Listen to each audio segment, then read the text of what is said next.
Thank you, Matt. Wow. Here we are, and you're here, and we're here at Google, which is quite amazing. So thank you, first of all, Google, for having us. We're delighted to be here. We're delighted to be working with you on such an important thing as internet safety and our kids, and we couldn't be in a better place. So it turns out, as you say, you started not long before us. We're kind of almost siblings in this whole internet business. But there, of course, the similarity ends. Because Google, I noticed, sort of made pre-tax profits around the $10 billion mark, give or take $1 billion, and we didn't. But nevertheless, it's not the Google election, is it? How did that happen? How did that happen? I don't know, but I have to say it is great fun to see the Mumsnetters give a load of politicians, mostly male, a good grilling. And I think no one can accuse us anymore of being like the GMTV sofa.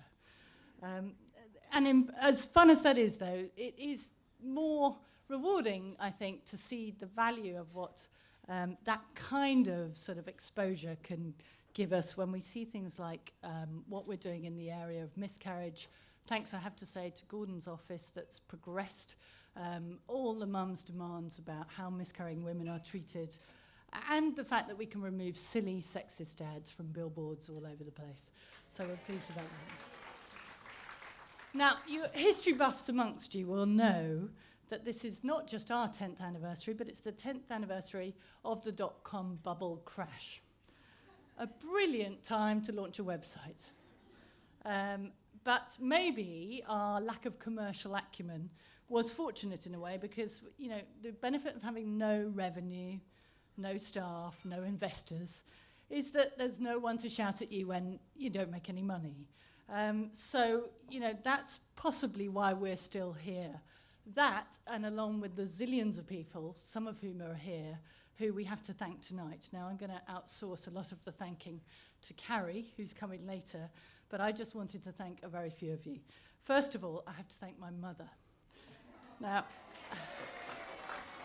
my mother has done a lot of jobs on Mumsnet. She's been very visible at Mumsnet Towers. Before there was even a Mumsnet Tower, she's been variously the bookkeeper, the accounts manager, she liked that title, the debt collector, which she still is, and she's quite scary and effective at that.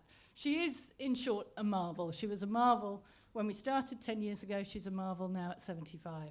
Thank you, Mother. I couldn't have wished for anyone who collected debts better.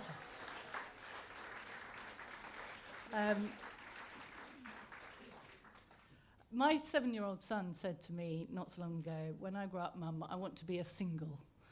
And I don't know why he said that, but something about our household maybe, I don't know. When I had the idea for Mumsnet, I knew one thing. I knew I wanted to be a double. And I have to say I couldn't have found a nicer double than Carrie, who has been a fantastic partner. She's put up with quite a lot from me, and she's one of the nicest women in the world. So thank you, Carrie.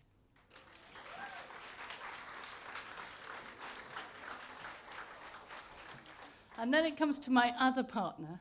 Whenever I make a speech, which isn't very often, but whenever I do, I sort of tend to forget about him, and then he gets a strop. He has a sort of minor stropette and says, "What about me?" So, darling, are you listening? You are my life partner. And he is actually the single, a lot of you know this because you work with him, but he is the single most supportive human being on the planet. He is always available for advice, enthusiasm, and importantly, for a back massage. And I just want to say one thing, though, darling. It doesn't mean you're going to get lucky tonight. But the biggest thanks of all, of course, must go to the Mumsnetters.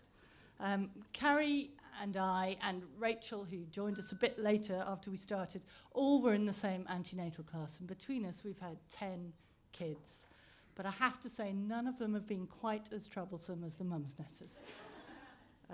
But there is a reason why we're still here when we've shown extraordinarily little business acumen over the years, and that is that we have managed to gather together, somehow or other, this amazing group of funny, smart, clever and supportive and warm women.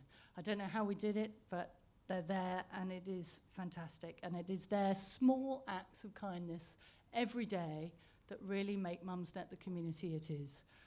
We get a lot of press about other things, but it's that stuff that really makes Mumsnet the force it is today. So finally, I need to introduce Gordon and Sarah. I'm amazed you're here. It's incredibly kind in your busy schedule. Sarah is possibly the first web chatty of a political bent to tame the Mumsnetters. And Gordon, it's incredibly big of you to come here after the bullying you received at the hands of Mumsnetters over the biscuits. I would just like to point out, though, at no point did any Mumsnetter push Gordon roughly aside. And I'm going to end with a haiku. The Mumsnetters who are here tonight won a competition. They wrote a haiku. It was judged by the poet laureates. They were all amazing. And here's one written by a Mumsnetter called Bumperlicious. And she said, it takes a bit, this is haiku, so it's the right length, I promise you. It takes a village to raise a child and Mumsnet to raise a mother. Thank you very much.